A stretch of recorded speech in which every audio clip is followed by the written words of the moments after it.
तो नमस्कार दोस्तों, मैं आपका पिंटू तलवार और इस वक्त मैं सामुदायिक स्वास्थ्य केंद्र रेवती पर हूँ। देख सकते हैं पीछे सामुदायिक स्वास्थ्य केंद्र रेवती है, उसका मेन गेट है।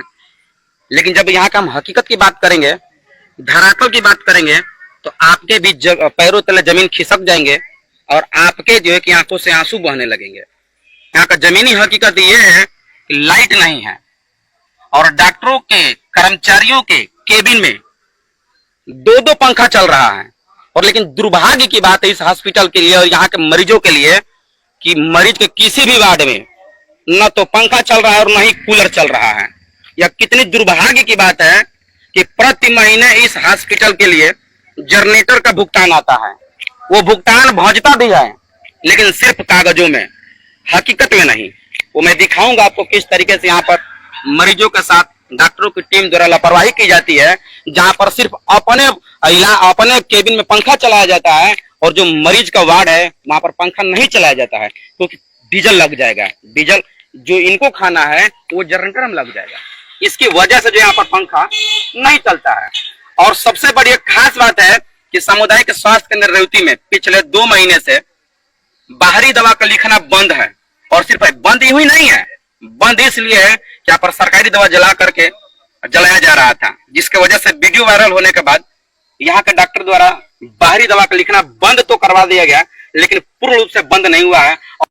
देखिए यह सामुदायिक स्वास्थ्य केंद्र रेवती और आज 9 तारीख है। यहाँ पर मरीजों की भीड़ इतनी ज्यादा है पहले की अपेक्षा, चूंकि सोमवार है, संडे को अतार बंद था, इसके वजह से शायद यहाँ पर इतना भीड़ है। और अंदर का स्थिति हम आपको दिखाएंगे। पब्लिक प्लेस है, पब्लिक लोग बैठी हुई है। देखिए आप जमीनी हकीकत देख लीजिए किस तरीके से यहाँ पर सारे के सारे पंखे बंद हैं और पिछले आधे घंटे से पंखे के लिए यहाँ के मरीज लोग चिल्ला रहे हैं लेकिन चालू नहीं हुआ।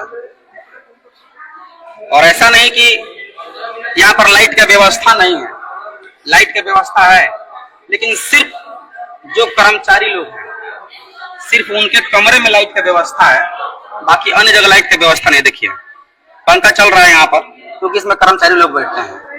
ये वार्ड रूम है, इसमें पंखा नहीं चलेगा। ये भी वार्ड रूम है, इसमें पंखा नहीं चलेगा। देखिए यहाँ पर सिर्फ मैनुअल पंखा चलेगा, हाथ वाला पंखा चलेगा। इसमें मरीज लेकर आई थी, पंखा चल रहा था क्या? नहीं, पंखा तो नहीं चल रहा है। नहीं चल रहा है। कब मरीज लेकर आई थी? 1.5-2 घंटा हो गया है। 2 घंटे में पंखा चला एक बार कि नहीं? सामने कूलर भी लगा हुआ? नहीं, पंखा चला नहीं, कूलर चला कुछ। कहाँ से आप आई हैं? हम लक्ष्मीपुर आए हैं। हाँ, मुंसपरा लक्ष्मीपुर। किसको लेकर आई थी? दादी अम्मा को। दादी अम्मा। पंखा नहीं चल रहा था यहाँ पर? नहीं, पंखा नहीं चल रहा। किस तरीके से जो यहाँ का मरीज है अपना बयां कर रहा है कि पंखा नहीं चल रहा है। वाह,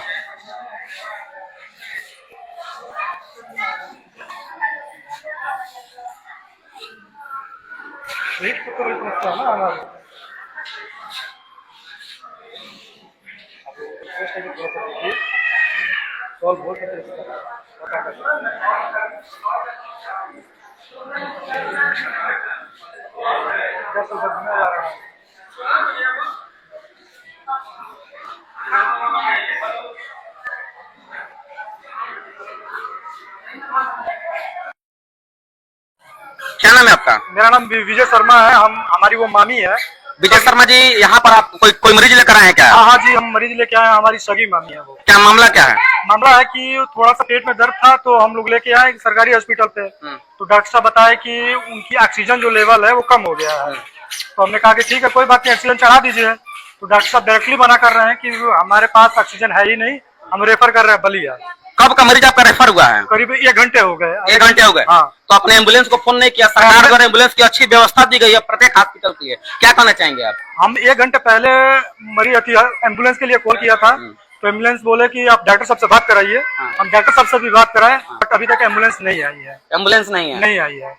और गर्मी की वजह से वो जो मरीज है उसकी सिचुएशन और ज्यादा ही खराब हो रही है। और ज्यादा खराब हो रही है। तो क्या पंखा उनका नहीं चल रहा है क्या वहाँ पर? नहीं चल रहा है।